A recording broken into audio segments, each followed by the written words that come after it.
Please start. Namaskar. Welcome, friends, to our virtual lecture series, the pharmacological and therapeutic effects of top 75 traditional Ayurvedic medicine. And today's session 23 of season 2. And the topic is pharmacological and therapeutic effects of Khadirarishta. Our expert speaker today, Professor Dr. Sanjay Kumar and Professor Dr. Gayatri Bhatt. A very warm welcome. And friends, today our special guests are Dr. Nimisha Narendran and Dr. Vaishna Ravindran, both young minds. A very, very warm welcome to our platform. And we are looking forward to your excellent presentation. And we are very delighted that young minds infusing the energy which this initiative needs. And we are very delighted that you spared time to join us on this session. Friends, today is a very special occasion also, as we are celebrating Mother's Day. And wishing all amazing, loving and caring mothers and those who play the role of mother in their life a very happy Mother's Day. And friends, today it's an excellent session, and we're looking forward to learning from our expert speakers. Over to you, Dr. Verma. Steve, thank you very much. Good morning, friends from Canada.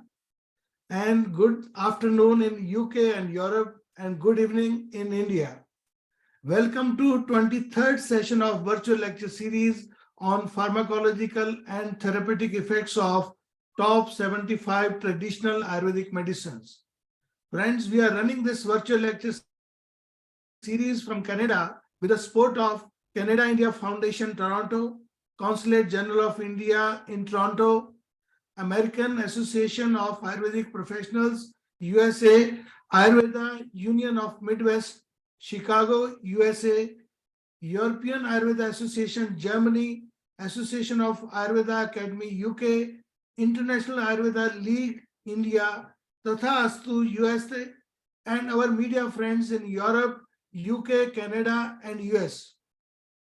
Today's topic is pharmacological and therapeutic effects of Khadirarishta. Khadirarishta is an alcoholic Ayurvedic formulation which is prepared by fermentation of wood of Khadir, which is a tree also called Acacia catechu, along with 17 other ingredients. This traditional Ayurvedic medicine is used by Ayurvedic practitioners for treating various skin disorders, including atopic dermatitis, psoriasis, urticaria. It's also useful in various gynecological disorders. Today, we have two experts with us.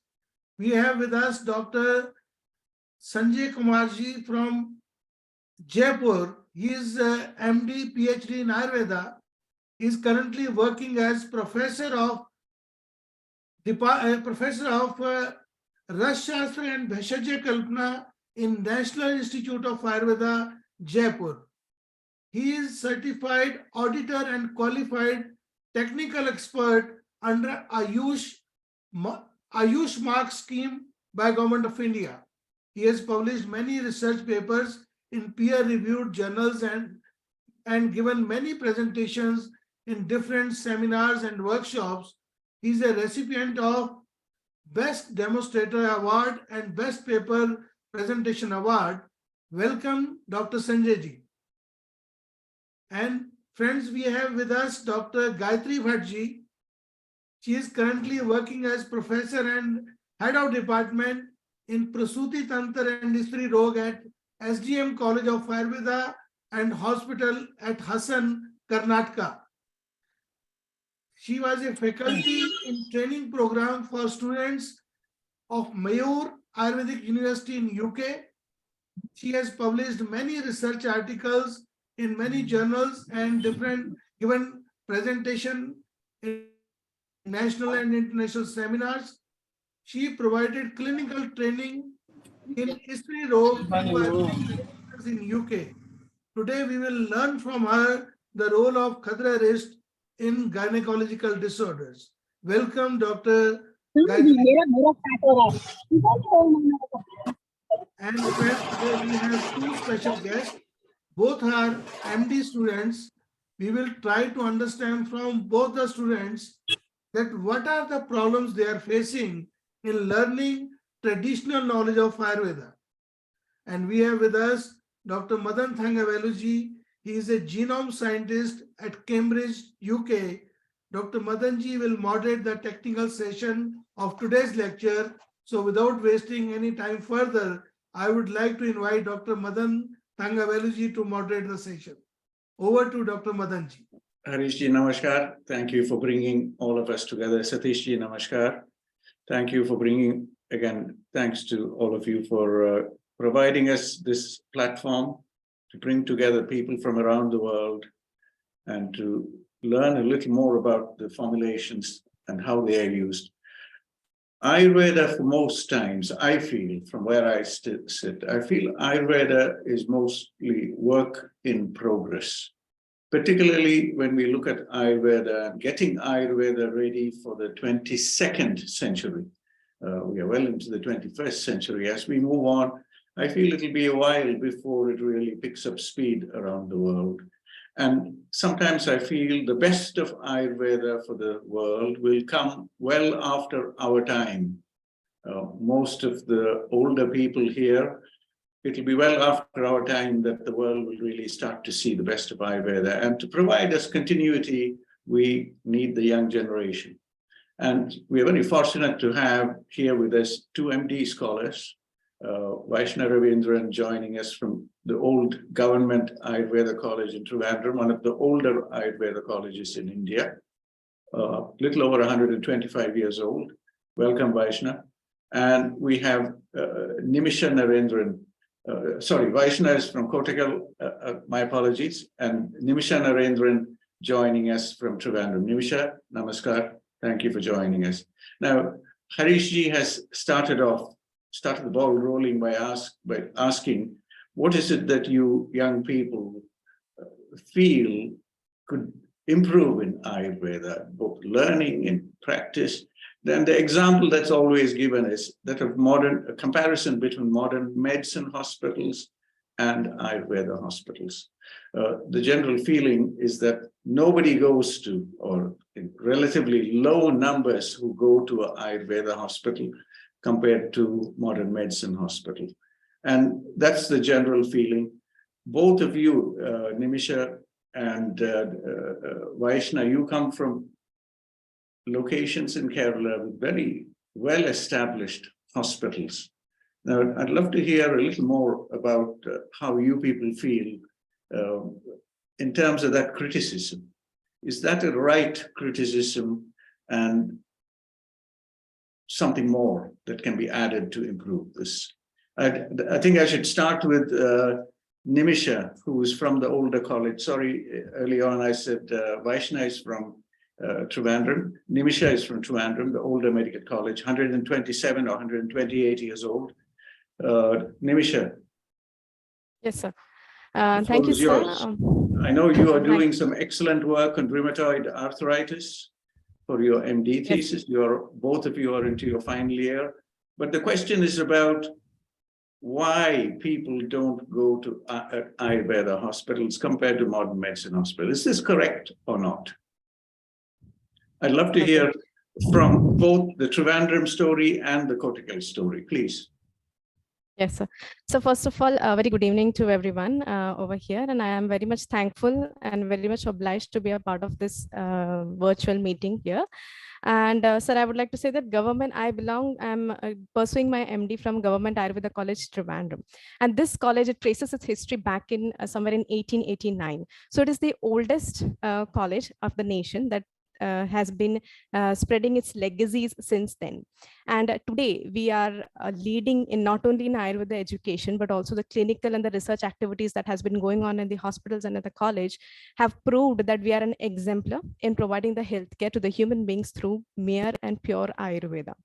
So like you said that are there people means they are having a discrepancy like whether to go opt for allopathy or for Ayurveda. So I want to tell you that this institution has been irrevocably managing the hundreds and thousands of daily outpatients that are coming to various OPDs like Kaya Chikitsa, Shalya, Shalakya Tantra, Swasthavrita, even Panchakarma department, even, and then pediatric section like Mara, Sri Roga. We've got hundreds and thousands of people daily coming in their outpatient department.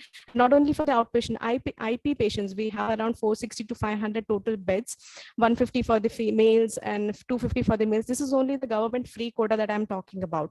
Apart from this 500 beds, we have pay wards, we have got paying rooms, we got deluxe rooms, and most of them are already filled. So there is a pre-booking of prior to 1 month or 2 months to get admission. They are waiting for one patient to get discharged and then another one to get admitted. So that is the kind of rush that we are dealing with. At the time of COVID-19 pandemic also, we had Ayurvedic specialty clinics to deal with the post-COVID scenarios, post-COVID long haul of the COVID. So I don't think, sir, that patients are deviating themselves from like they have a dilemma to choose Ayurveda or over allopathy, but they have got a clear picture even after this COVID-19 have highlighted the potentials of Ayurveda, that what Vyadhi Kshamatva is important, why it is important to boost the immunity, to be able to be ready, to make oneself ready to face and coming tomorrow. So that was about our college. The degree that I'm taking, MD Kaya Chikitsa, we got 5 specialty special OPs. Apart from normal OPs that we 8 o'clock to 1 o'clock in the afternoon, we have 1 o'clock to 3 o'clock special OPDs also. So it is Monday neurology, Tuesdays cardiology, Wednesday we have hepatobiliary, then Thursdays dietology, Friday psychiatry also. There is very varieties of clinical cases that we are dealing, and each and every cases, even for psychiatry, we are applying, we are giving them IPDs. Like for Vamanam, we are doing this, doing in patients like schizo, OCD patients, and then skin cases. Like today we have discussion on Khadirarishta. So I'll getting a chance to learn a lot from these eminent physicians that we have over here today. And so regarding the challenges that you said, sir, I have been working on a publication like challenges that will be faced by an Ayurvedic physician in coming decade.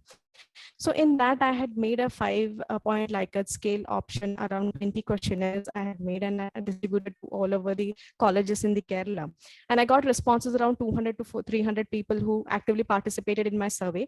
And I learned from that the challenges are not only in one dimension. It is right from the beginning in the curriculum of the BMS, the curriculum of the PG, and then after we set into the world of practicing, what are the limitations that one medical officer who is under the Ayurvedic practicing they face. So there are a variety of angles that has to be looked upon for an Ayurvedic physician, because it is very tough for a mere BMS graduate to step into the world of clinics and treat a patient, because there is a lot of competition around in the Ayurveda itself. So first thing I would like to say, it is a disorganized sector. There is a lack of sharing of the knowledge from one physician to another, one branch to the another.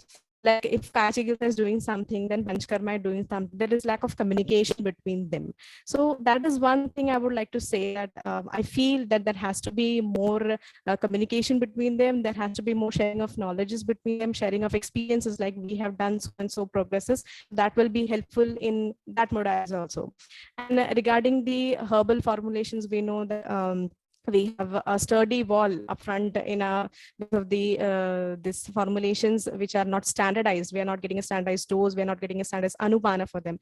So that is something new, that a new challenge that is to be faced, because today, like we are talking about Khadirarishta, I would like to contribute from my point that we have been seeing an array of skin cases like psoriasis, Vijarchika, and then we have been seeing ichthyosis cases also. So we administer this Snehapana, Shodhana, and then we go for these external therapies or these products like Arishta. So very less Arishtas have been given in our Shastras.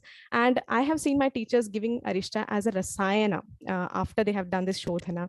And after the Rasayana that we have giving like Bakuchi Rasayana, or we are giving them Tuvaragataila as a Rasayana. After that, for a Shamana property only, we use this Khadirarishta, so very little knowledge I have got about this.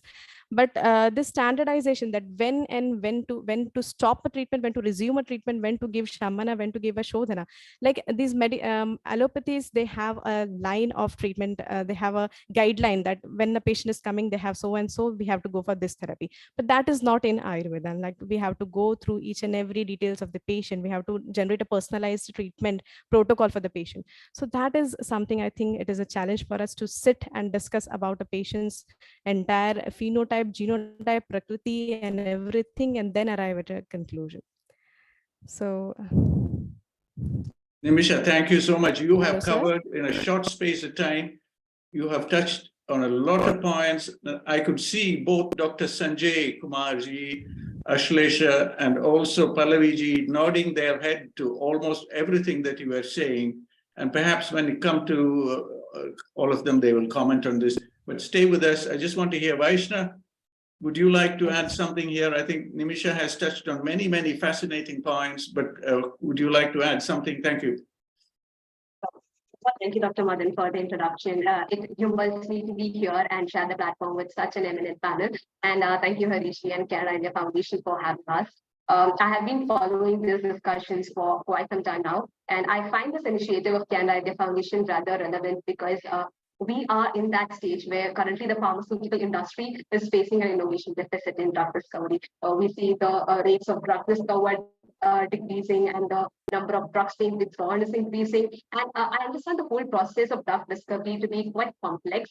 It takes around 15 years and approximately over $1 billion for the whole process. And for a drug to undergo all this process only to be withdrawn after 10 to 15 years might not be an ideal situation. And on top of this, the diseases we currently have are almost multifactorial. So a single target drug approach is a limitation and sometimes can even cause adverse effects. All this, I believe, have led the world to turn to multiple target synergistic combination, and traditional systems of medicine such as Ayurveda have a large pool of such medications waiting for its potential to be tapped into the fullest. These discussions, I believe, can open up many possibilities for Ayurveda. And it is in this standpoint that I find this initiative of Canada India Foundation rather relevant and much needed. And coming back to the question that you asked us, I think I totally have to agree with what Dr. Nimisha had shared. What I would like to focus on is regarding the future of Ayurveda. I feel the future of healthcare system is Ayurveda itself. And allow me to put this in the perspective of the ideal goals of the future healthcare system. Number one, we now see that the healthcare sector making a slow shift from a reactive model to a predictive and preventive model. And even in curative medicine, there's a shift to personalized and precision medicine. Now, these ideal goals of future medicine are the very framework of Ayurveda. And therefore, I don't see a better model than Ayurveda to better suit these future goals. Also, the healthcare system is now becoming more extensive and exclusive. Therefore, in future, there is a need to democratize healthcare. Every individual, every household should have health intelligence. They should be aware on how to handle this very instrument, which is our human body. Only then health for all can even become a possibility. Now, if we trace back to the past, Ayurveda was, and in fact is still there in many households of Kerala and other parts of India as well. It is a science which has been easily absorbed even in the lower sections of the society. It is simple and a most logical approach that Ayurveda takes that had made it quite understandable for the society in large. Now, these lessons from the past can lay methods for future healthcare, and I can visualize how Ayurveda can efficiently help in taking health to every household once again. Therefore, it might not be an overstatement to say that Ayurveda embodies the majority of what the future of healthcare envisions. Similarly, in different areas, I see immense potential of Ayurveda, and this is what excites me as a student and what drives me forward. But I do understand, like you said, it is a work in progress. For Ayurveda to be the future of healthcare, it warrants for more work at the level of education, research, industry, policy making, and public awareness. And as far as future research is concerned, I feel research is validating the Ayurvedic yukti or rationale should come up more rather than focusing on active principles. I mean, both studies are equally important and needed, but right now I feel validating the line of treatment is rather important. I quote the study of rheumatoid arthritis conducted by the AVP Research Foundation under the leadership of Dr. Ramanoker and team. This study established the Ayurvedic Yukti against the standard of care through a RCT. And studies like this should be considered as a blueprint, and similar studies should come up because these can effectively establish the role of Ayurveda and will help us in globalizing Ayurveda, I believe. And at a policy level, I appreciate the initiatives which are taken up by the government, and especially the recent MOUs which were signed by the ICMR and the Ayush. But there are few disappointments as well. For example, the recent Supreme Court order, which defines duties of an Ayurvedic physician, I felt to be a little demeaning. I mean, ideologies are there, but when it comes to implementation, I feel the Ayurvedic physicians are pushed to the back seat. I mean, this might just be an impulsive thought from me as a student, but I do feel disappointed in this regard. And I mean, in that point of view, I think standardization and availability of herbs to be a matter of concern. Alternate ways of efficient farming and substitutes should be a prime area of focus in future. And another big disappointment, I must say, is how everything these days are branded to be Ayurvedic. I mean, the toothpaste are all, which are sweet, are sold under the tag of Ayurveda. I mean, Ayurveda only use kashaya kadutta for danta davanam, and I don't understand the logic behind these branches. So I think there's a lot of work to be done in taking the right information to the public as well. So these are my thoughts, Dr. Madan, regarding the future of Ayurveda. Thank you. Thank you, Vaishnav. Thank you again. Both of you are so clear in what you are offering as recommendations. Very crisp, very clear. Now, we have a few more minutes before we go to our guests. I don't know, Pallaviji. I just want to request to know from Dr. Nimisha ki she had done a clinical presentation for that. She won a first prize. So what was the topic of the presentation and on what basis was yours? And so same question for Vaishnava also. She won the second prize. Thank you, ma'am. Ma'am, I presented on a case on Lafora progressive myoclonus epilepsy in a 20-year-old female. We had this patient, she was admitted for a duration of 3 months, 4 months back in September 2022. So we got significant changes, like when the patient came, you might be knowing about Lafora progressive autosomal disease. It is like progressively worsening in nature, rapid deterioration of the patient. The patient dies in a duration of 10 years from the onset of its first symptom. And this patient, she was absolutely normal till the age of 16 years. I mean, she was having a normal scholastic performance. She was good at singing, dancing, and she was absolutely normal. At the age of 20, she started getting this first episode of seizure, which was progressively so worsening that when she came to us, she had minimum 10 to 15. I think that is also minimum, that is less, around 20 to 25 episodes of seizure she used to get in our day. And she was completely lean, all the dhatu kshaya, means she was only, we could feel only the asthi of that patient. There was no mamsa in the patient. She was completely mute. She would not respond to our call or any tactile sensations. We could not even do the CNS examination because she would not apprehend to the instructions that were given to her. Her bowel, her appetite, everything was so much complicated that she would used to pass her bowel around once in 4 to 5 days. She was on diapers. She would not know the appetite. She would not appreciate the hunger. She would not able to eat because every time she is lying only. So they went for multiple treatments in JIPMA, in Sri Chitra, every institutions, and they told that this is Lafora body disease and we have nothing to do with this because there is no far treatment that have been provided for Lafora. Very recently, it has been accepted as a glycogen storage disease, and metformin has been accepted as a trial drug.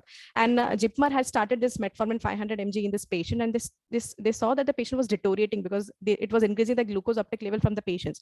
Already the patient has got that much leak because of these multiple frequent episodes of seizures that she was getting. So we took it as a challenge that let's have a trial of how we would be able to manage it. So we requested them for an IP management, and the patient was here for 3 months duration. I had the footage of it in my I would like to share it with you at the end of the session if it is permitted for me. Ma'am, the patient was completely mute. She would not respond to any of our treatment, any of the vocal response or tactile response. But at the end of 2 months or 3 months, she started speaking bisyllable. She started to eat properly. She started to pass her bowel daily. And the episodes of seizure, they gradually came down to once or twice.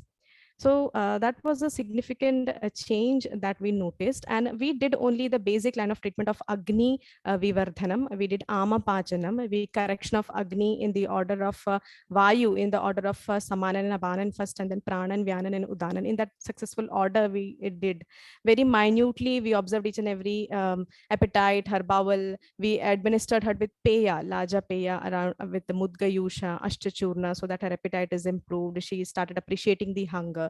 So we acted on that minute Agni and Ojas axis, like everybody is talking about the gut and the brain axis. And we tried to manage this patient in the Agni and Ojas axis. Like Agni is not only that metabolic fire that keeps on digesting whatever we are giving to the body, but also the internal environment that is surrounded by the dhatus, the upadhatus, and every such thing. So we started to see the changes after we administered this. In a week itself, after administering the Vasti, like Pipalyadi and Vasna Vasti, we went for Erandamuladi Vasti. Every day the patient started passing bowel. She started to appreciate the hunger.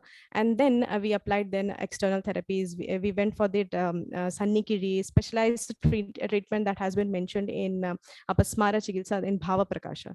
So that was the observation, and we are still following up the patient. Last week also we called them and we asked if the patient is deteriorating or she is improving. So they said that she is able to sit now with the support of someone who is at the back. She started having a neck holding capacity. So I'm looking in my future. Nimisha, apologies. I'm going to stop you here, but we will come back to this point.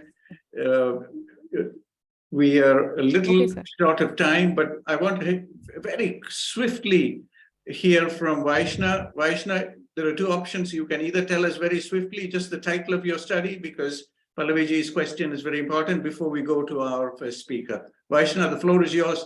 Very swiftly, what you did and what got you that prize for your case presentation. Yeah, Dr. Marin. The case that I presented was actually a part of my dissertation work, and my dissertation work is in diabetic peripheral neuropathy.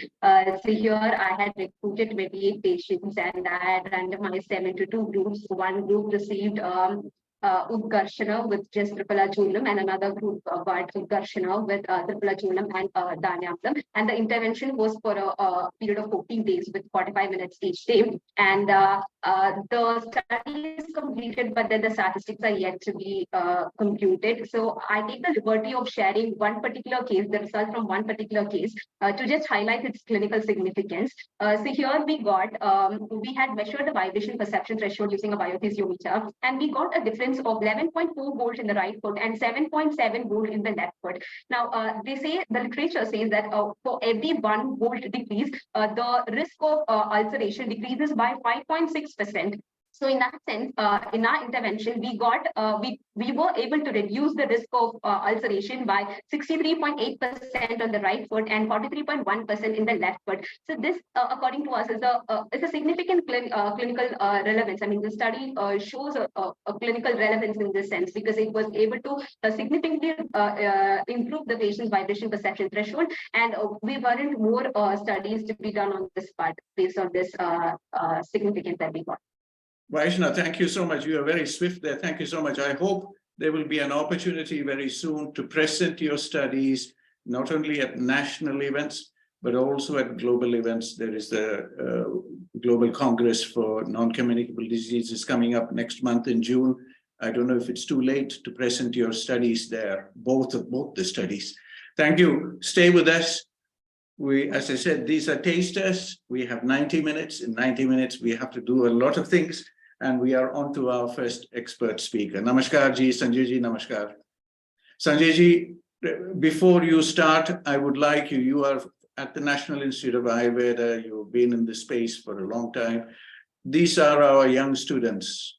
I would like to have just a few quick words about your response to what they are doing, and then take us into the magic of this amazing formulation. Namaskar ji. Thank you for joining us today. Thank you, sir. Thank you, Ji. Good evening from the Pink City, Jaipur, to all of you. And I think good morning in Canada and good afternoon in the UK. It's my pleasure to share my views regarding the pharmacological and therapeutic action of Khadirarishta First of all, I am thankful to Dr. Satish Thakkarji, Chairman, Canada Indian Foundation, moderator of this webinar, Dr. Madanji, host, Dr. Harish Vermaji, and my another speaker, Dr. Gayatri Bhattji, Dr. Ashlesh Rautji, Dr. Pallavi, and the very enthusiastic scholars, Dr. Vyasna and Dr. Nimisha. I am thankful and my best wishes to these scholars. They have eager to learn, and I am agree with the statement of Dr. Nimisha. There is a lack of standardization. I am fully agree, but people are working in these directions, and I wish both of you, and today is a very special day. Happy Mother's Day. So I salute all the mothers of the world on this occasion. It's a very special occasion. So can I share my slides? Haji, please.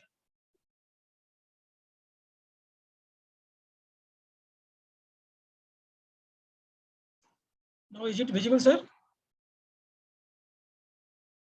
Yes, sir, it is visible. Screen is visible. Thank you. If you put it on, Sanjayji, if you put it on full screen mode, then we'll be able to. Presentation mode.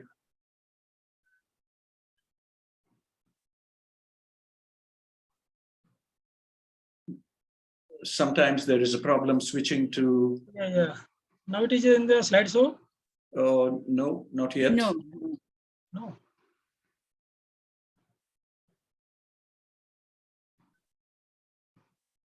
Apologies for the delay. Again, I am sharing, okay? Please try again, sir. Sometimes there is a problem with No problem. in Zoom I will try. either. Yes, this is slideshow.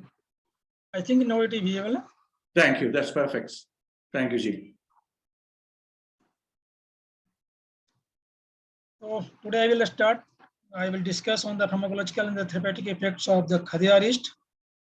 Khadirarishta is a well-known drugs in the fraternity of Ayurvedic physician, and I think in the Kerala, the Asava Arishta and the Sneh Kalpana, like the Tel Kalpana, Grit Kalpana, are much popular in that area.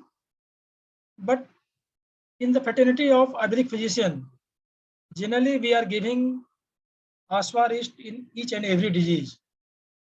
And the Asava Arishta, if you talk about the different dosage form in which Asava Arishta is the unique formulation which have both aqueous and the alcoholic extracts are present.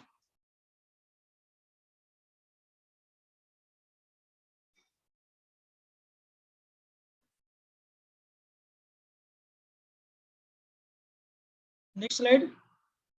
Is it visible or not? No. Your slides are not progressing, Ji.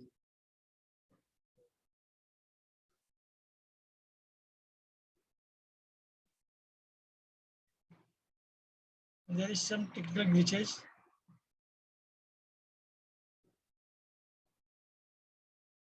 Is it moving on your screen? Yeah, it is moving in my screen.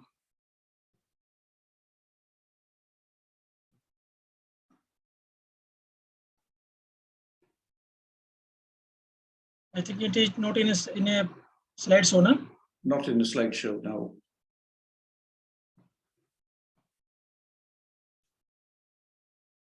I think there is a. Now it is visible, I think. Visible, but if you can put it on presentation mode, then we will enjoy it more.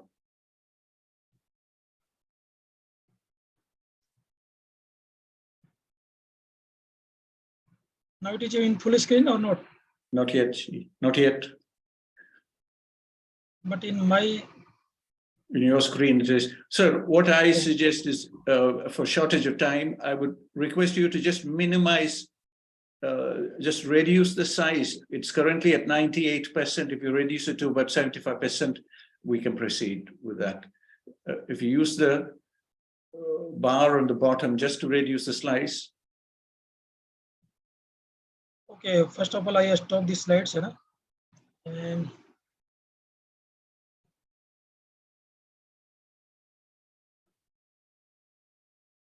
we will miss your slides if you didn't show them, because you have a lot of material there, valuable for all of us. okay. We will reduce the size, okay? 90%, is it okay? We can't see your slides, sir. 90%, you know.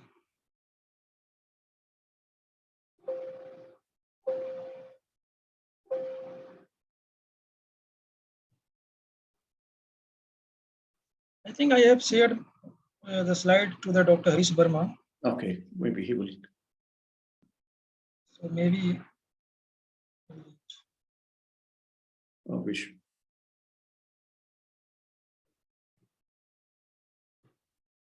I am trying again.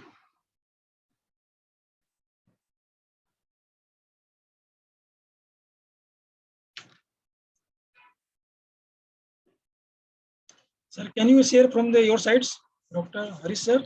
Harish ji will do this. While we, Sanjay ji, I think now it is visible, huh? you will have to reduce it a little more, then we'll be able to see the whole slide. I have reduced up to the 90%. A little more, ji. Little more.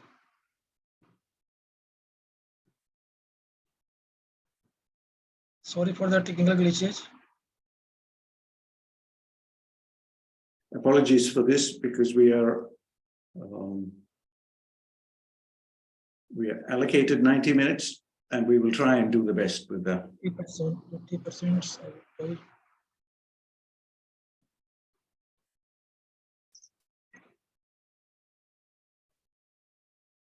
Why don't we proceed with this format, sir? If you can go slide by slide, we will live with this. Dr. Sanjay ji, I have shared. Okay, sir. Okay. Please see if. So I will stop now. Yeah. If it is okay now, Dr. Madan ji. Please proceed. Yes, Harish ji, please proceed. Thank you. Thank you. It's working. Thank you, Dr. Harish. We are on to the second slide. Thank you, Harish ji. Now it is visible, sir. Second slide. Yes, we are fine. For the Sandhan Kalpana. Please. Okay. Continue.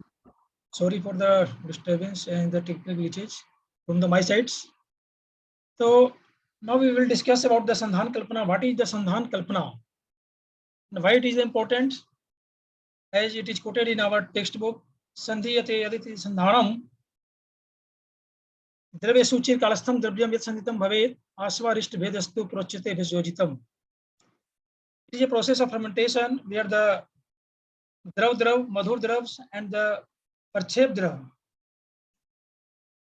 Drav, Parchep Drav and the Madhur Drav sweetening agents are put together in an inert vessels and sealed for a specific duration to facilitate the process of fermentation. There are two types of Sandhan Kalpana which are mentioned in our classics, the Madh Kalpana and the Sukt Kalpana. The Madh Kalpana, you can say it is a alcoholic formulation, and Sukt Kalpana, it is a acidic preparation. There are, I will try to discuss about the pharmacological and the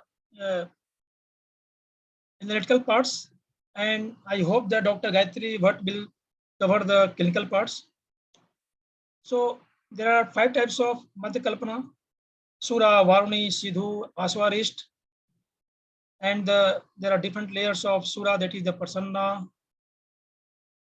The supernatant layer of the Sura is Prasanna, and below the Prasanna it is a Kadambari, and below Kadambari it is Jagal, later on Medak, and the sedimented part is Sura Bij, that is, you can say it is a Bacchus or Kinvak.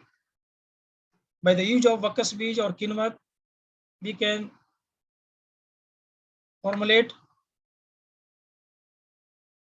others Asava Arishta Kalpana, and we can by the use of Sura Bij, it is like just a yeast, and this is the fermenting agent, and we can proceed to the next page.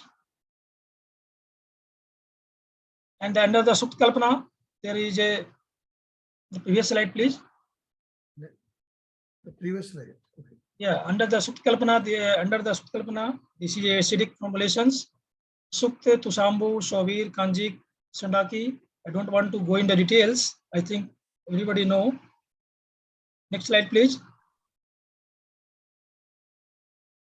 These are the definition of Sura, Sidhu, the fermented liquor prepared using the cooked rice, barley, etc. It is further classified as the Prasanna, Kadamri, Jagal, Medak, Kimak, the Sidhu, Apak Sidhu and Pak Sidhu, which is made from the sugarcane juice.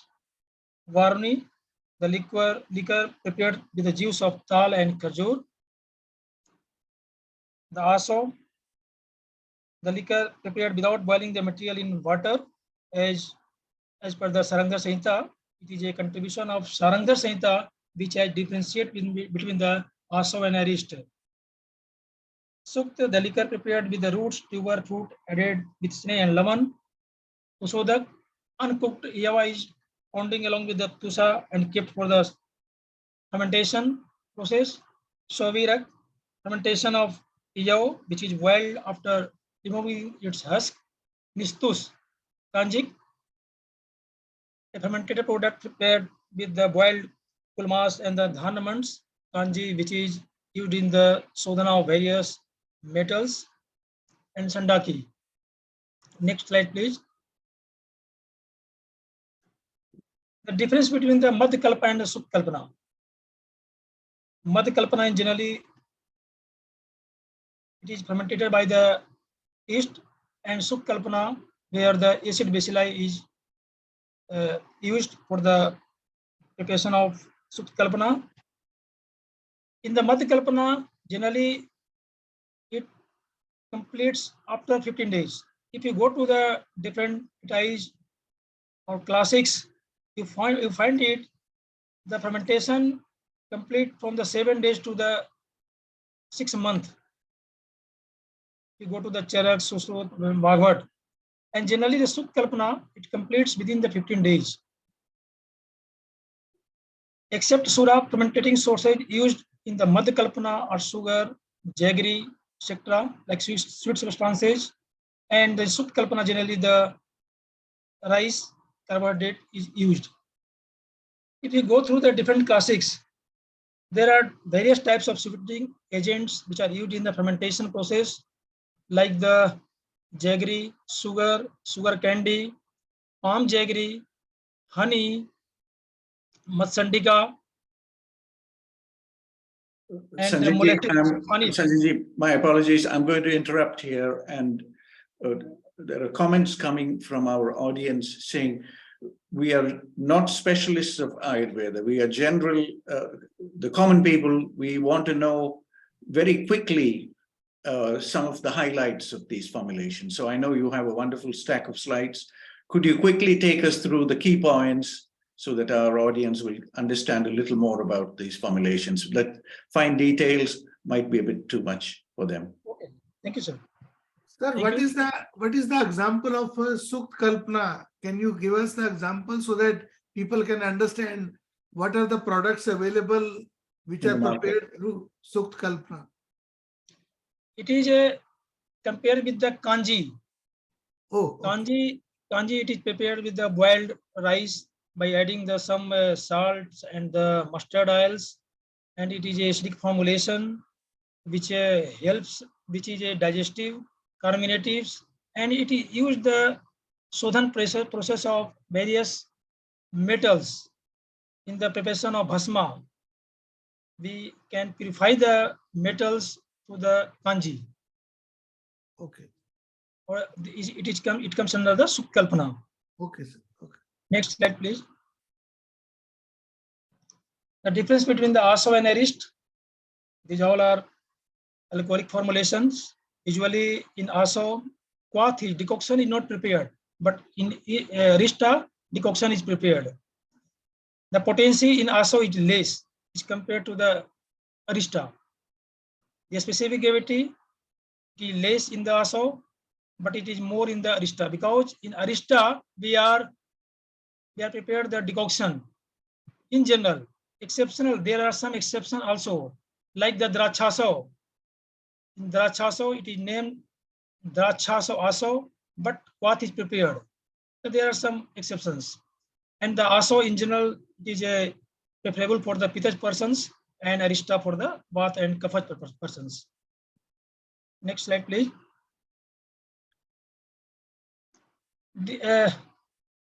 You can see here in the slide the pharmaceutical procedure of Sandhan Kalpana. There are 3 steps: the Purva Karm, and the chief main Karm, Pradhan Karm, and the after Sandhan, that is the Paschat Karm. In the Purva Karm, we have to use the correct Sandhan path, that is the fermentating vessels. In the ancient times, people are using the earthen pot. Now it is prepared in the stainless steel or pearl pit jar or the wooden vats. So there are, if you go to the literature, there are different utensils like the gold, silver, irons, earthen pots, wooden vats. They are frequently used. So before main process, the Sandhan path, the fermenting vessels, it should be fumigated with the material like the haldi, gogols, and the ral, jatamansi for the fumigation purpose, because there is always chance of fungal growth in case of fermentation.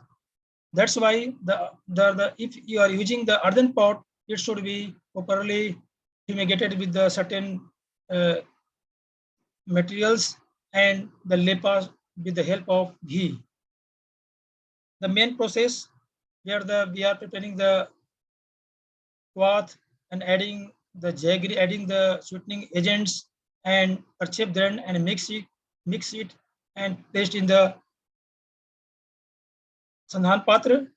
And after main process, the confirmation of fermentation, filtration and storage is required. How you can confirm that fermentation has been completed? Sanjay, sorry again to interrupt. There is a question here. We're going to keep this slightly interactive. I know you have a wonderful stack of slides, but there is quick questions about the Purva Karma. You mentioned steel plate, steel vessels, etc. Is this being done traditionally, or is this being done in the country right now? Are people manufacturing large batches to standardized procedures? Yeah, okay. I will shortcut it and then main concern to the Khadirarishta. Okay, next slide, please. Okay, these are the essential ingredients in the Asava Arishta. The Kwath Drav, Madhur Drav, Sandhan Drav, and the Parchep Drav. Next slide. These are the general method of preparations. Next, please. The Sandhan path, there are various types of Sandhan patra. Nowadays, the stainless steel drums and the porcelain jar and the wooden vats are generally used. In ancient times, they are using the earthen pot. Next slide, please. The fermenting agent, that is the dhatki, is very important. But if you go through the classics, all the Asava Arishta doesn't contain the dhatki. And in present scenario, the pharmacy, most of the pharmacy are using yeast, that is which is used in the baking industry. Brewer yeast are used generally. Per liter 240 milligrams brewer yeast are used for the preparation of Asava Arishta. But it is not mentioned in our classics. In classics, mainly the Dhatki Pushpa, Putphodia fruticosa, and the Madhuka indica, Madhuk Pushpa are used generally. Next slide, please. I think what is yeast? It is anaerobes. It grows in the absence of oxygen, and it is unicellular eukaryotic microorganism. Generally, the brewer yeast are used in preparation of Asava Arishta in most of the company, and it can tolerate the alcohol up to the 5%, and wine yeast can tolerate up to the 12% alcohol. Generally, yeast grows in the pH level 3 to 6. Next slide, please. These are the observations during the Sandhan Kalpana. What happens after the onset of fermentation and what happens after completion of fermentation. After onset of fermentation, perceived drops are floatings, and after completion of fermentation, the perceived drop it settled down in the Sandhan Patra. Observations after onset of fermentation present, and after completion it is absent. Hissing sound after onset of fermentation it is present and absent in the after completion of fermentation. Burning candle. If the fermentation starts, if you take a burning candle to the near to the Sandhan Patra, and it is extinguished due to presence of carbon dioxides, and after completion of fermentation, it continue burn due to presence of oxygen. This is a test, and after onset of fermentation, the lime water it turns milky due to presence of CO2, and there is no change after completion of fermentation. Next slide, please. These are the regulatory regulation. Under the rule 168, the maximum percentage of alcohol should be less than 12%. In some exception like the Sanjeevani Sura, 16% are permissible, and Mahadra Chasao 16% are permissible, and the packing should be less in case of Sanjeevani Sura, that is the 30 ml, and Mahadra Chasao 120 ml. The shelf life of Asava Arishta and Sandhan Kalpana, as per the drug and cosmetic rules 161B, 10 years. If you go through the Sangha Samhita, in Sangha Samhita it is mentioned that Purane Shiv Gunar Yukta Asava Dhatu Rasa. If it is old, it's a good due to presence of self-generating ethyl alcohol. Next slide, please. The merits of Sandhan Kalpana, it enhances the palatability. It is palatable for the every persons, and due to presence of self-generating alcohol, the shelf life of the Asava Arishta is much more. It activates the enzymatic activity in the body. It has quick in action and quick assimilation. It enhances the bioavailability and the therapeutic efficacy. And the liquid form facilitates easy administration of drug to the children and even in the old age patient. These are the merits of Sandhan Kalpana. That's why I say this is a very unique formulations. And even in the Vedic period, such types of formulations are available, like the Sura and Somras. And from that period, continuously, it is such type of formulation in the fraternity of Ayurveda. Next slide, please. Now come to the Khadirarishta. It is a well-known drug for the skin disorders, cardiac problem, splenomegaly, cough, gas, dyspnea, श्वास रोग, worm infestations, and it has the total 18 ingredients. Next slide, please. These are the verses from the Dosage Ratnavali.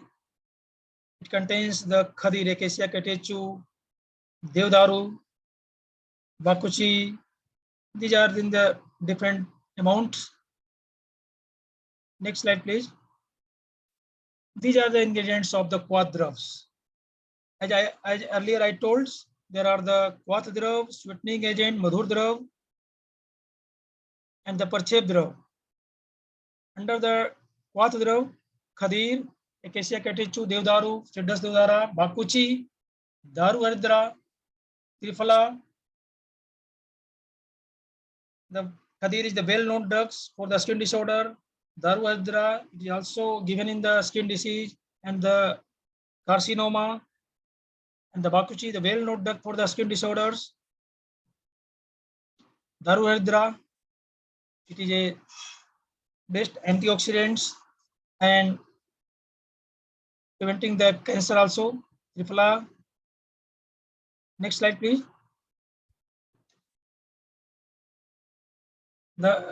In the sweetening agents, in this formulation, honey and the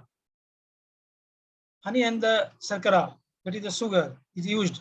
As I told, in the different formulation, different Asava Arishta, different types of sweetening agent are used as a percepdrav, as a fermentative agent, Potpodia fructosa, Dhat ki push be used in this formulation. Next slide, please. These are the percepdrav. Kankol, Jati Phal, Nakesar, Lavang, Dalchini, that is the Tuak, Pipli, and Tejpatra. Next slide, please.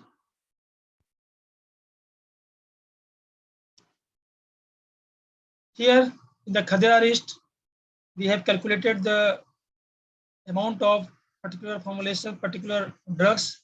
The Madhur drug, in here, the Madhur drug use are honey and the sarkara. The total amount I have quoted from the AFI, 14.4 kg, and the Sandhan drug, that is the Dhatki Pusp, 960 grams, and the Quath drug, like the Triphala, Daru Hydra, Bakuchi, it has 12.288 liter Quath drug. Here decoction is prepared, and the Parchep drug, that is the Dhatki Pusp, sorry, Parchep drug, that is the Chaturjat and other drugs, total 432 grams in Khadirarishta. If there is one quotation in Asanga Saita, Anuktaman Arishtesu Drav Donate Ulam Gulam, Chodram Chipet Guladardham Parchipam Dasmansikam. If the ratio is not defined in a Asava Arishta, then the liquid is, the quath is used one drone, that is the 12.288 liter, and the jaggery 1 tula, that is the 4.8 kg, and the Parchep drug and the honey, Chodram Chipet Guladardham, Chod, that is honey, it should be the half quantity of jaggery, and Parchep drug 1/10 of jaggery. Next slide, please.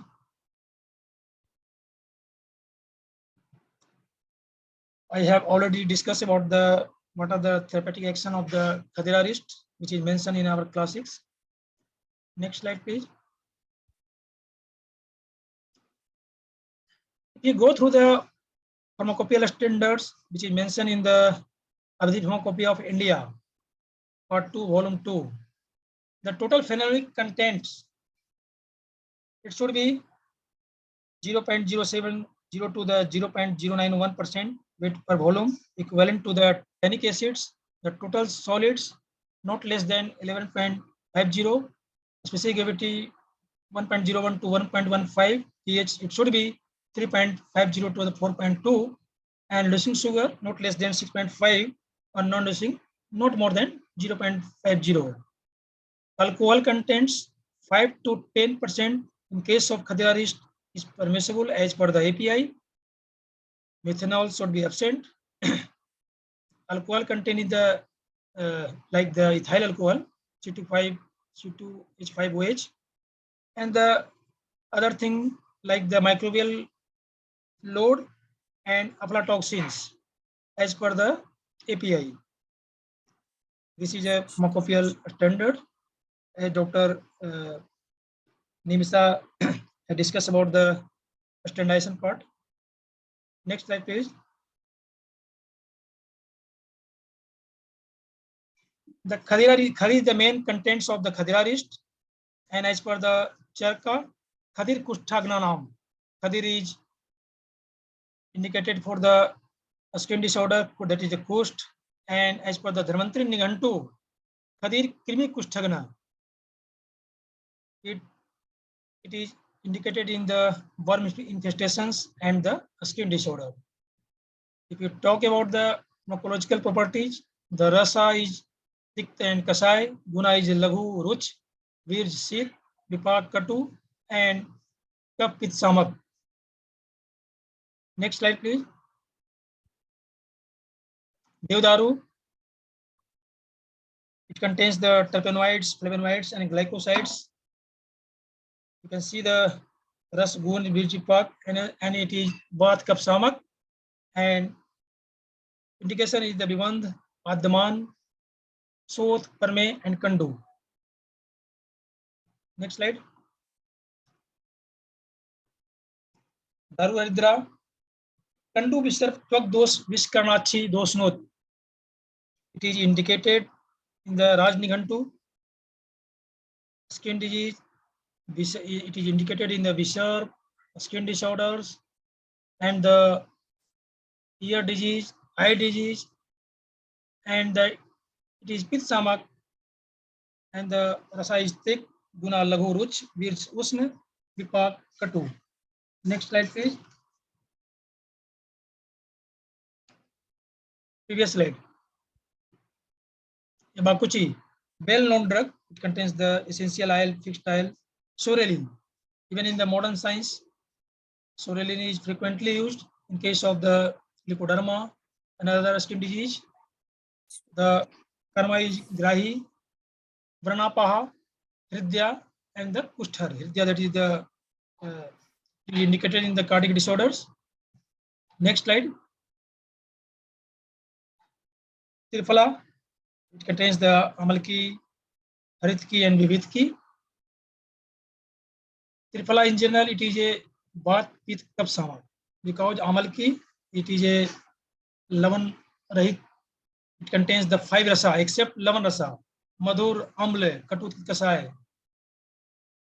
And in vividki kasai ras. And Triphala is a well-known drugs. It is a digestive, it is a carminative, it is an antioxidant nature, and it can be given in the several type of disorders. There are lots of literature regarding the Triphala. Next slide, please. If we discuss, if we see the pharmacological properties of all the ingredients, we can say that it is the Tidosahar, and especially it is a Kap Samak. It contains the thick kasai, katu, madhuras, and some ducks having the sitvirj and some ducks having the usnivirj. Ras Rakta Prasadan and Dur Meduhar. It lowers down the bad cholesterol. It has the pachan, digestive, deepan, carminatives, and the lekhan properties. Mal anuloman is a purgative in nature, and the kusthagn, kandug, prevents from the itching, kirming, indicated in the burn infestation, and that is and even it is a kledhar. Next slide, please. So overall, it has the action like the anti-pruritic, anti-helminthic, antimicrobial, anti-allergic, antihistaminic, anti-gout, antioxidants. If you go through the different literature, it was found that a phenolic compound bakuchi yol in Khadirarishta extracted from the bakuchi and the haritki exhibited the antifungal activity against the many dermatophytes. The Daru Haridra and the Vividki, it possess the wound healing property. They have anti-inflammatory and the antioxidant activities which promotes the health of skin. And the Daru Haridra stems which inhibits the cancer-causing cells, and berberine, of which it is a phytoconstituent of Daru Haridra. It is reported in the literature that it is suppress the carcinogenesis. Next slide, please. Next slide.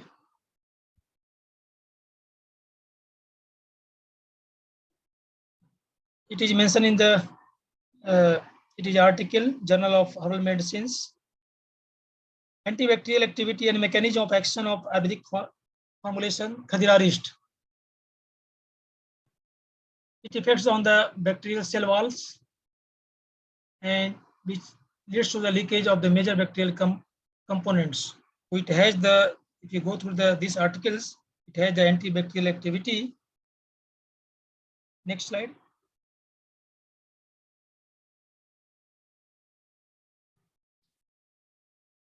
It is the another articles published in the very high impact journal, Journal of Ayurveda and Integrative Medicines, published by Dr. Guru Prasad and Dr. Professor Anand Chaudhary.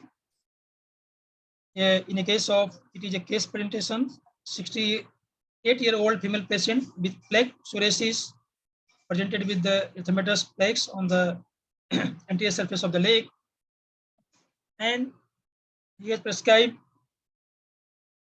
Khadirarishta along with some other drugs like the Kesur Gugul, Mahatikth Grit, Avinsuriya oils, and Gandhak Rasayan, Falkatu Rohini Kasai. It was found that the treatment protocol was adopted as per the Adhiksam Prapti, and it is very effective in case of psoriasis. The external internal medication of Ayurveda help to correct the complex pathophysiology of psoriasis like chronic disease. In the modern science, it is not a curable, and altogether multimodal Ayurveda treatment led to the speedy and substantial recovery from a chronic cases of psoriasis. Next.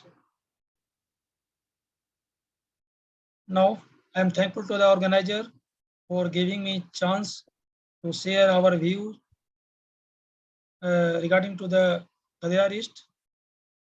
Now, if you have any query, Sanjayji, thank you so much. Thank you for sharing your contact details also at the end of your presentation. There are several questions that have come up, sir.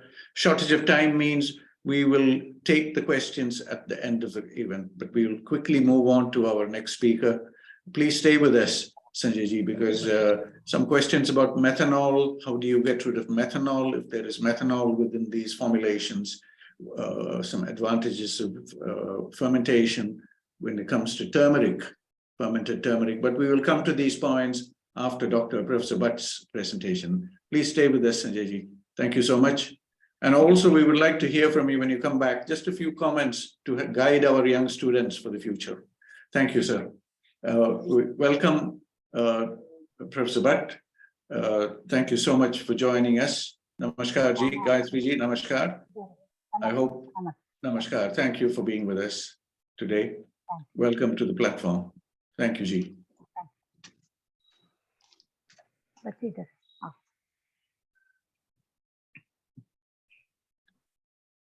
Hello, shall I start, sir? Please, please, the floor is yours. Please. Thank you. Yes, certainly.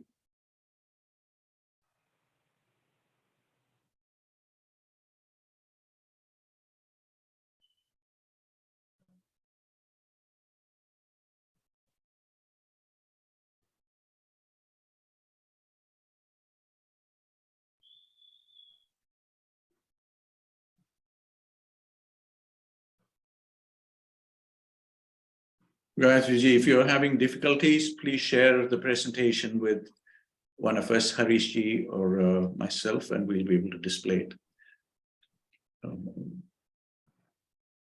Time is always against us, but somehow we managed to make do with it.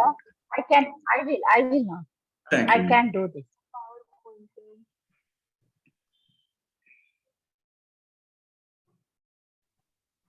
Sanjay ji, while we wait, If Sanjay yes, while we wait for Gayatri ji's, Sanjay ji can share while we it, wait no for problem. Gayatri ji's presentation, a few words for our young students here on some of the comments that they highlight. Okay, there we are. Okay, we'll come to your questions, Sanjay ji. Here. Thank you. Yes, sir, I'm ready. Gayatri ji, all Slide yours. show, please. Yeah. Slide show, please. Yeah. Sir ये नहीं है, आज भेजा है ना नया वाला, उसको डालो प्लीज। मैंने आज भेजा है, उसको डालो please.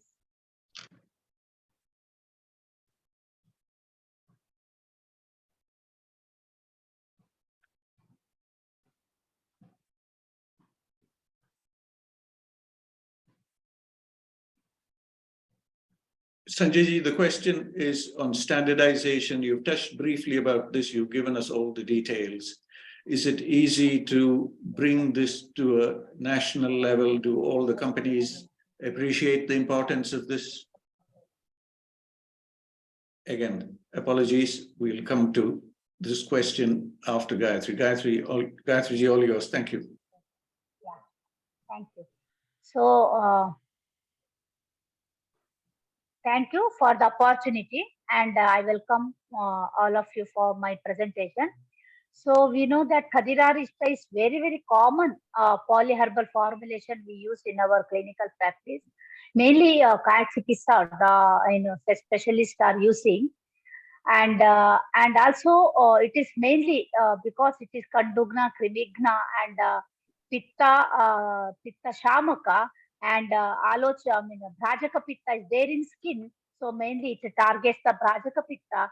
Hence it is it cures the ailments of skin. So other than this, because it has Rakta Prasadaka and Deepaka Pachaka properties, it also take care of liver disorders. So when I interacted with Kayachikisa colleagues, they said they mostly use in the skin problems as well as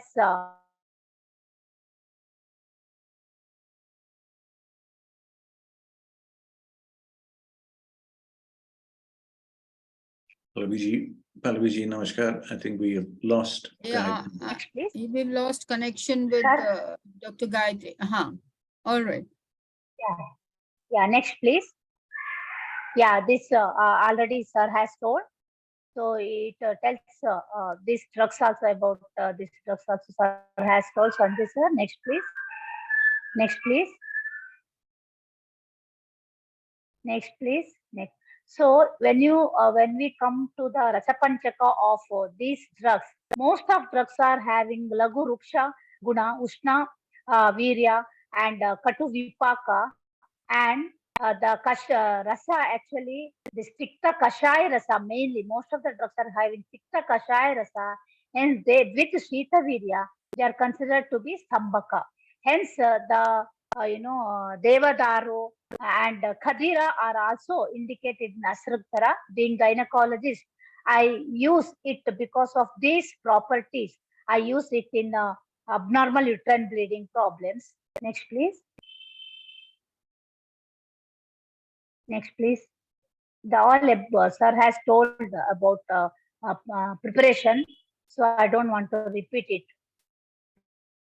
Next, please. So clinical application, mainly it is, as I said, and also because I'm a gynecologist, we use it in gynecology ailments, mainly in vulvovaginal candidiasis.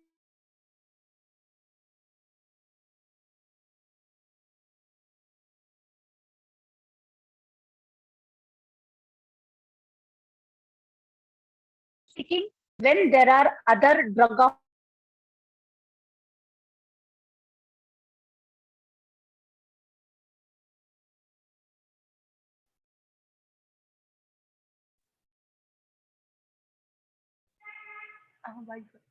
We are having some problem with the connectivity. Yeah, I'm sorted it off. On.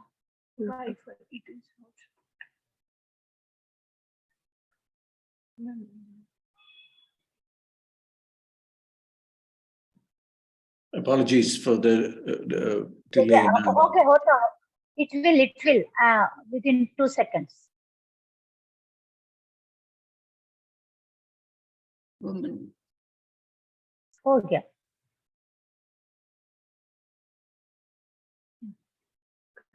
Okay. So, am I audible now? Yes, Okay. yes, yes. Yes, ma'am. Yes. So we use mainly in Kafaja Yoni Mappa. Previous slide, please. Previous slide. Previous slide, please. Previous slide. Okay. Previous slide. So in Kafaja Yoni Mappa, we use it.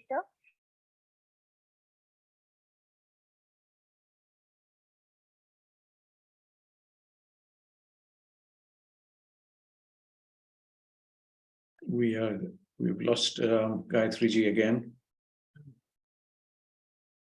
It's very poor weather, sir. That's why. Much Uh-huh. appreciated. Very bad weather here. That's why. I know. Yeah. Can you? Yeah. We can hear you. Can you? Hello. We can hear you. Yes. Yeah. So, well, when there is vaginal white discharge, profuse discharge, poroid phase, and sometimes manda vedana, the mild pain also will be there.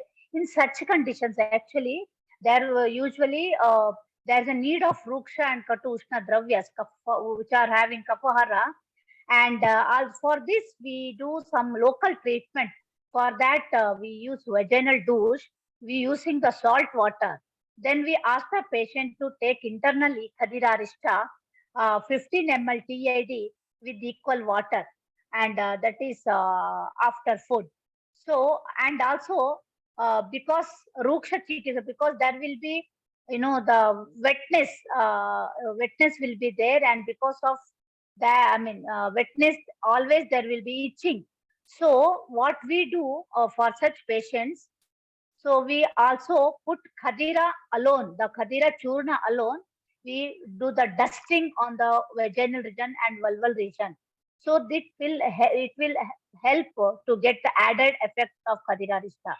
So we have seen our in practice. Am I audible? Yes. We can Yes. hear you. Yes, Yeah. yes. Practice that people are having, females with this type of problems are getting good results. And even sometimes we may need yoni pichu and dhupana also, but with whatever may be the external treatment, but we often use Khadirarishta for internal use. But of course, we do before in doing all these things, we also screen such patients for cervical cancer by pap smear. Then whoever having inflammatory smear and CAN1, that is the few abnormal cells. In such patients also, we give Stanika Chikitsa local treatment along with that Khadirarishta is also given. Next, please. Next, please. This is perhaps next, please. Yeah. Next, please. Okay. So the benefit of Khadirarishta as antifungal is because of a phenolic compound which is the bakuch is having. So, and also harityaki, these are having antifungal activities. That's how they help. And not only that, we have also prepared the cream out of Khadira, Daru Haridra, and Haridra, and Guduchi Churna. All these are having Krimigna and Kandunga property, and because of Khadira, I must say, the external application of dust cream also, vaginal cream also have given.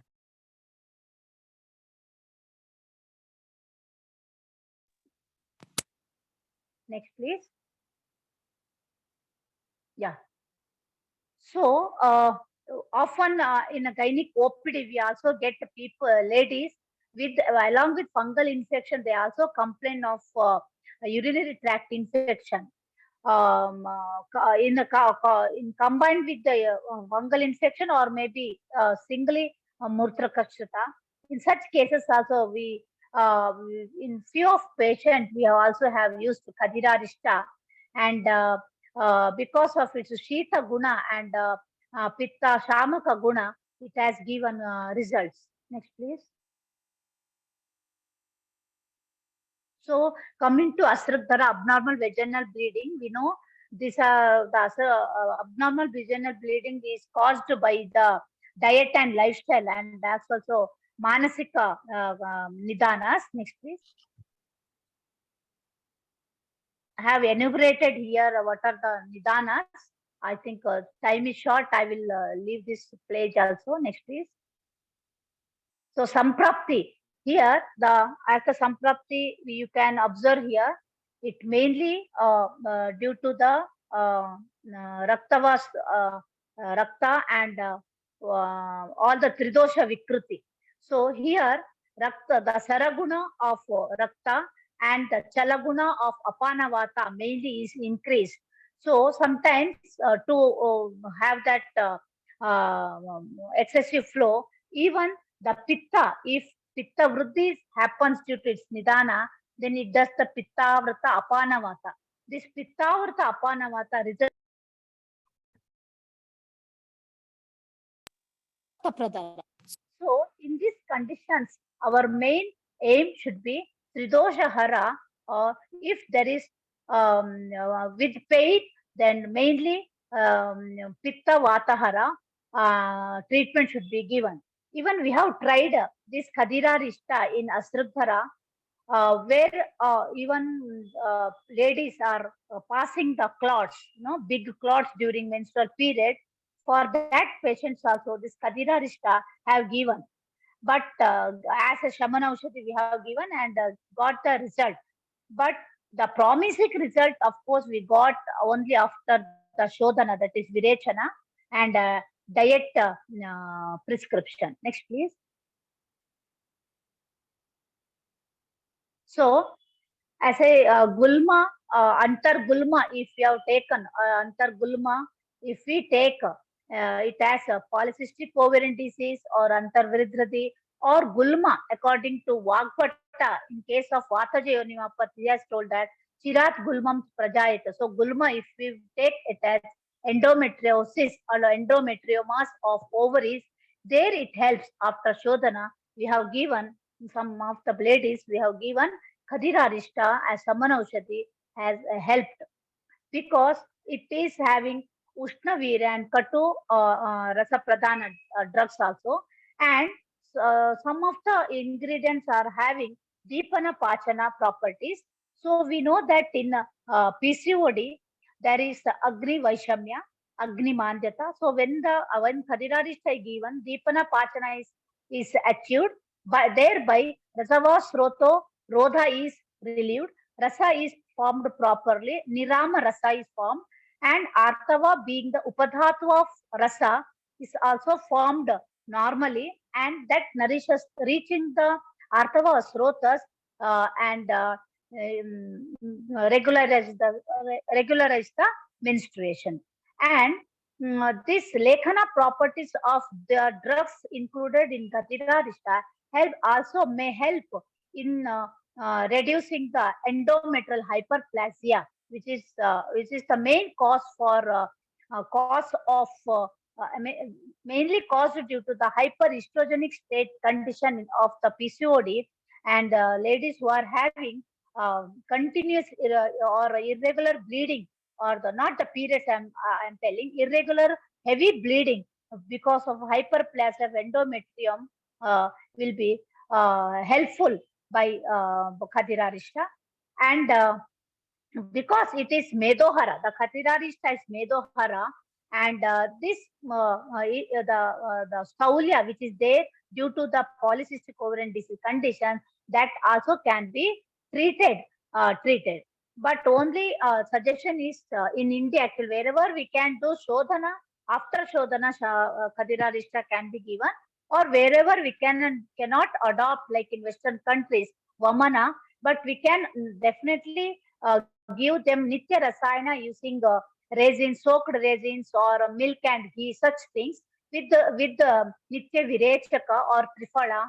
And then after that, after 15 days or 1 month of Nitya Virechana, then we can give Khadirarishta along with diet prescription. Definitely will be helpful in treatment of Gulma or Gulma. Next, please. So I have a experience of treating menopause with Khadirarishta, because it has got all three ingredients which are wonderful Rasayana. And you may ask why Khadirarishta. And you know that menopausal lady will be having senile vaginitis. They often, due to the dryness, they complain of itching actually. So in such conditions, internally given Khadirarishta has helped.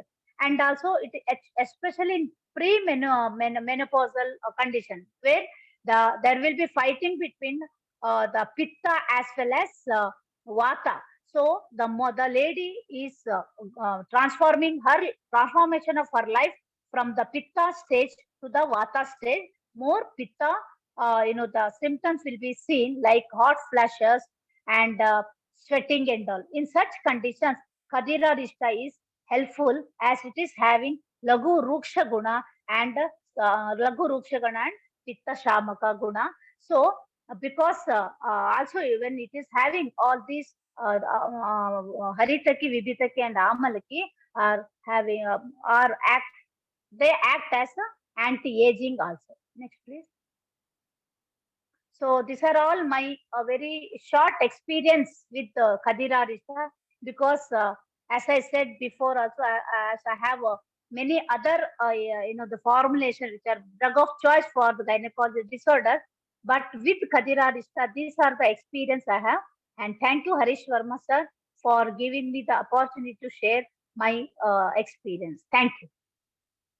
Gayatri ji, thank you so much for giving us so many details once again about how you use this formulation. Question always asked is, how long will it be before people in outside India can benefit from these things? And I think this takes us to the issue of Ayush marks, standardization, and Ayush premium marks. And I think Sanjay ji might be the best person to just address that issue. Sanjay ji, the floor is yours. If you would, Gayatri ji, please. Just one point I forgot to tell. Why it can be also used in PCOD. Why I use in the PCOD means there will be acanthosis nigricans, discoloration, and acne vulgaris along with the the PCOD in the youngsters and even in the chronic conditions. So because it is good for it is the Maha Kushtagna, so that also take Khadirarishta also take care of these two symptoms. So in PCOD, with the heavy menstrual bleeding and these two skin ailments, Khadirarishta is the best choice. Thank you. Gayatri ji, question very quickly. Do you maintain a case series of all the patients treated using this formulation? Is this available in Hassan if somebody wanted to consult? Yes, sir. Yes, sir. We our hospital, every OPD we see 45 to 50 gynec OPD, I'm telling patients, and we have a ERPMS system, the software system. All the details of patients will be entered in that ERPMS. We are paperless, almost paperless hospital. We won't take any writings of history. Now the question. Thank you. Everything is available.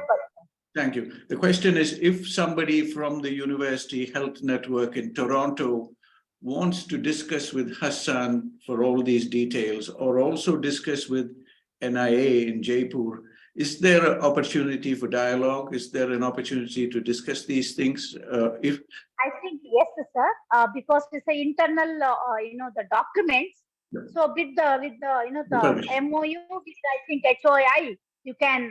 I think that chances is definitely. Thank you, Gayatri ji. We will come back to you. I don't know that people are asking for your details. It's a very important issue about how this can be used. If you can put your details on the chat box. I don't know if it was there on the presentation. If it was, could you just flash this? And we are running out of time. Sanjay ji, please address this issue about Ayush mark versus Ayush premium, particularly in complex formulations, and how it can be taken, the need for these standards if they have to be taken out of the country to be used in other parts of the world. I don't know if you would like to comment, Sanjay ji, very briefly. I have shared in the chat box also.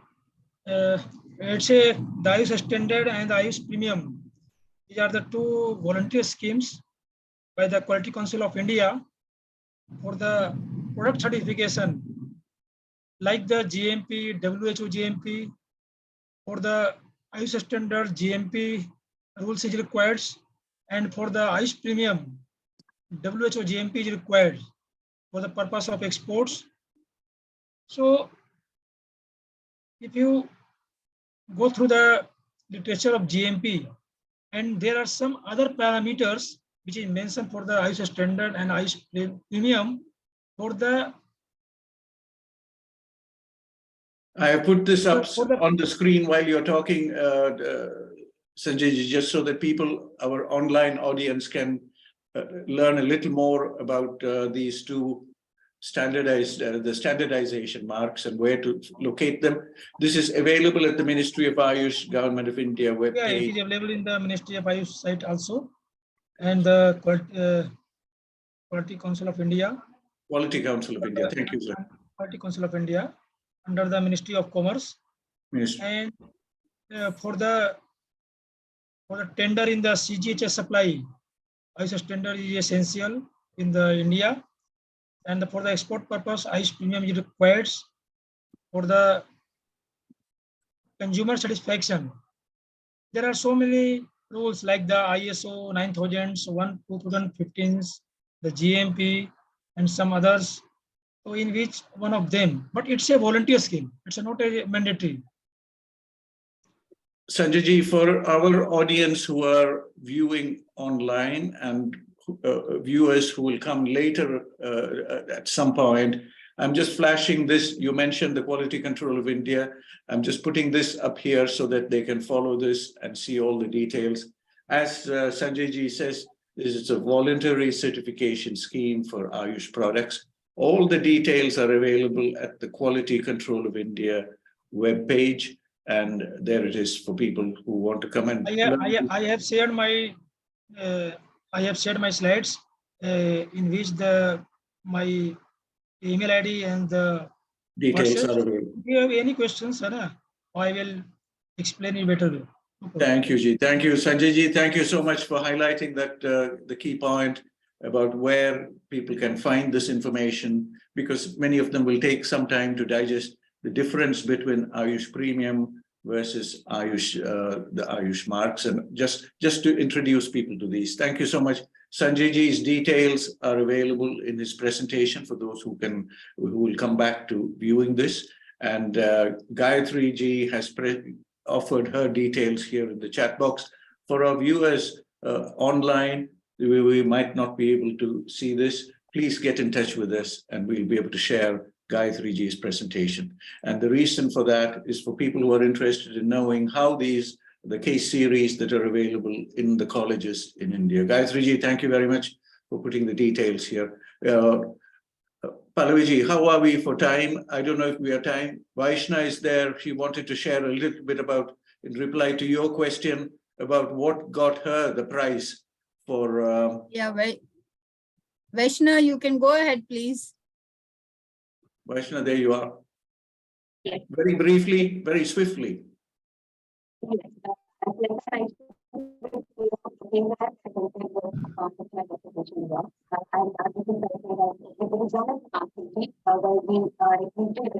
Patients, and these patients were recruited by taking into consideration the Michigan Neuropathic Screening Instrument, which is a validated tool for the three patients of diabetic peripheral neuropathy.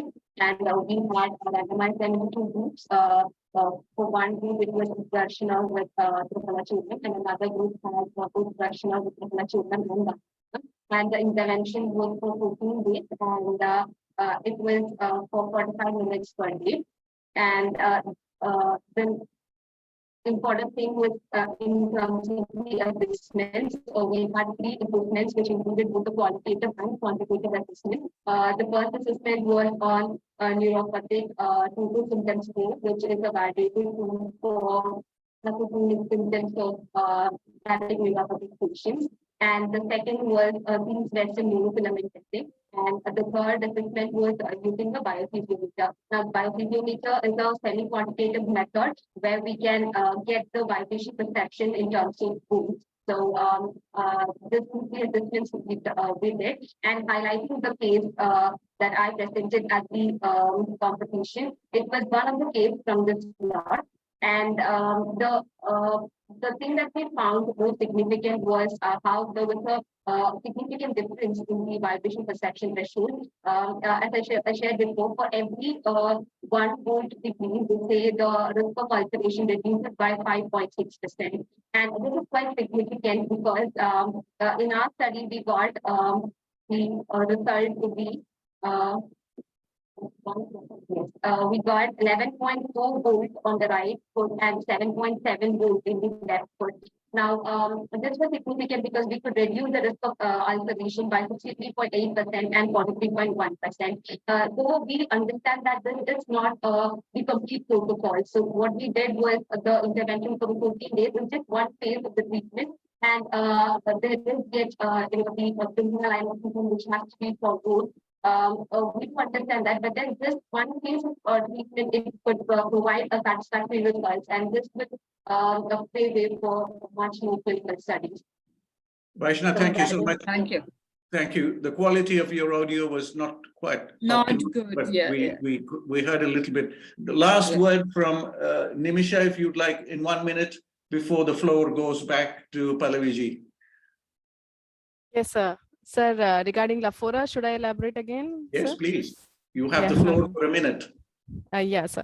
So that was what I was telling, that we are mainly concentrated on the gut and on the Agni and Ojas axis that we acted. So we gave very simple formulations. We modified her diet, like we added Ashtachurna, Mudga Yusha, and we very well scrutinized the Peya, the Krama. Very less importance is given today for the Shodhana, post Shodhana, the Samsarjana Krama that has been needed. So there is a very stepwise succession. Like first we add simple carbohydrates or complex carbohydrates, then simple protein, complex protein, and then we go to animal protein. So that is how we minutely scrutinize her each and every diet, and we will be able to decline the amount of seizures, the frequency of seizures that were occurring in the patient. Not only that, we had specially prepared the kashaya that was in Bhava Prakasha, Bala Kanakpati kashaya that given in Apasmara, Asadhya Apasmara, they are telling. And we got results. We also administered her Kaya Segam. We administered with Sannikiri that has been administered in her frontal region, in the occipital region, with the help of the kiri that we prepared. Also, Sapnya Sthapana Gana from the Charaga Mahakashaya was selected for Shira Dhara as well as for the Nasya. So, we have not got the complete recovery, but we are still following up the patient. We hope that we'll be able to prolong her life. We'll be able to improve the quality of the life of the patient, even if it is for 1 month, even if it is for 6 months, even if it is for a year or so. Namisha, I'm going to stop you here. We are very, very happy to listen to you, the fluency with which you are taking us to all these. I have a request here, and this is a request for Pallaviji and also for Harish ji and Sanjay ji.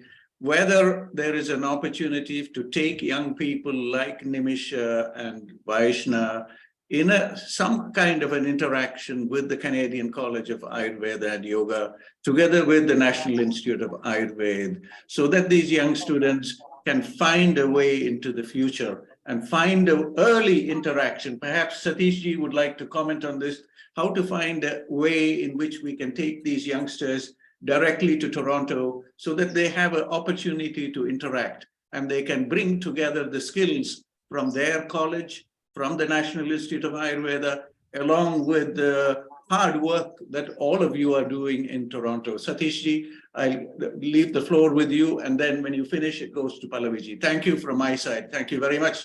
Nimisha, thank you, Vaishna. Thank you, sir. Thank you. Thank you, Madanji.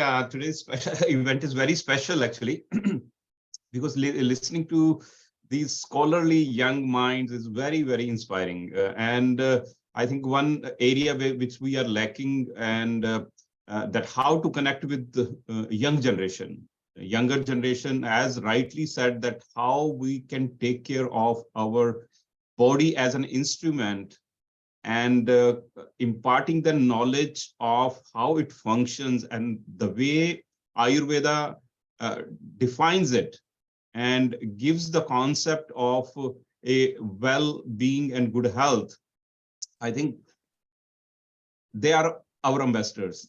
And I strongly recommend and suggest that we should start some kind of a faculty program through Dr. Harish Verma's initiative of Canadian College of Ayurveda and Yoga, that we should invite more younger generation as speakers. Right. And we, one aspect which I've been discussing with Dr. Verma and Dr. Madan, that I think what we should do, we should create a virtual faculty and the Ayurvedic practitioners, so that one aspect is on a technical aspect, which we've been discussing, but on a layman terms, that how these products, these techniques can be used for a non-Ayurvedic professional at a household level. Right. Our objective is to give that knowledge and empower each and every individual, whether he belongs to a healthcare profession or not healthcare profession, that how Ayurveda can be used as a tool to maintaining and in the preventative side as a good health. And for that, I think both presentation, Dr. Nimisha's and Vaishna's, were very kind of a connecting, and I want to especially thanks for both of them for joining. And continue. Thank you, sir.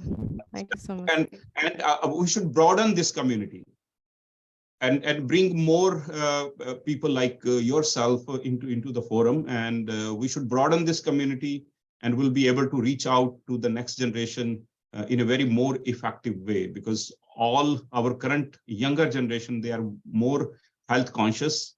They are very keen on herbal products, natural products, and I think time is right for all of us. And I want to especially thanks Sanjay ji and Dr. Gayatri for their presentation also. Thank you. And Dr. Palvi, over to you. Thank you, Satish ji. Dr. Nimisha and Dr. Vaishna, the dynamism which we could see in y'all was really, really amazing.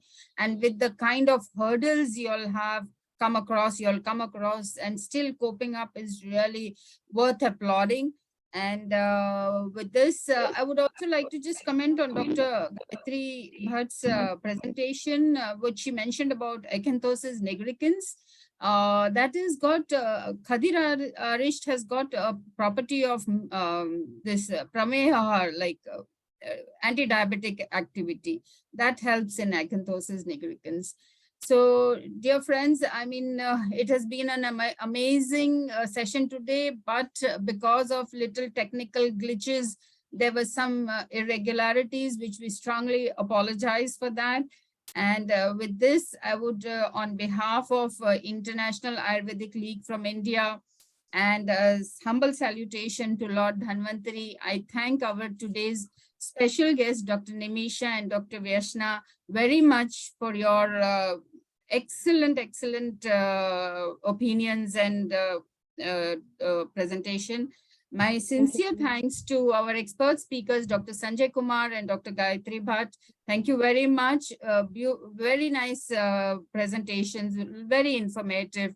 My special thanks to our collaborators from America, Canada, and UK, especially Council Canada-India Foundation. Dr. Satish ji, thank you so much. Canada-India Consulate General of India in Toronto, and Canadian College of Ayurveda and Yoga. Thank you very much, Dr. Harish Verma ji. Words will fall short for all your hard work. And a big thanks to Tathastu for giving us all the technical support. And our Dr. Ashlesha ji was here with us today. Thank you very much. The Midwest Union of Ayurveda Union of Midwest. Thank you. Our European collaborators, European Ayurveda Association and Ayurvedic Association of Ayurveda Academy. They're jumbled words, you know, a little, but thank you very much. Dr. Madanji, thank you for your amazing moderation as usual. And our American collaborators, that is Association of American Ayurvedic Professionals, thank you. And our special thanks to Y Media, Pravasi Television for all their support, and our viewers also. And our next session is on 28th of May. It will be on Yogaraj Google. So please join us, and thank you very much all. Happy Mother's Day to the ladies here. Thank you.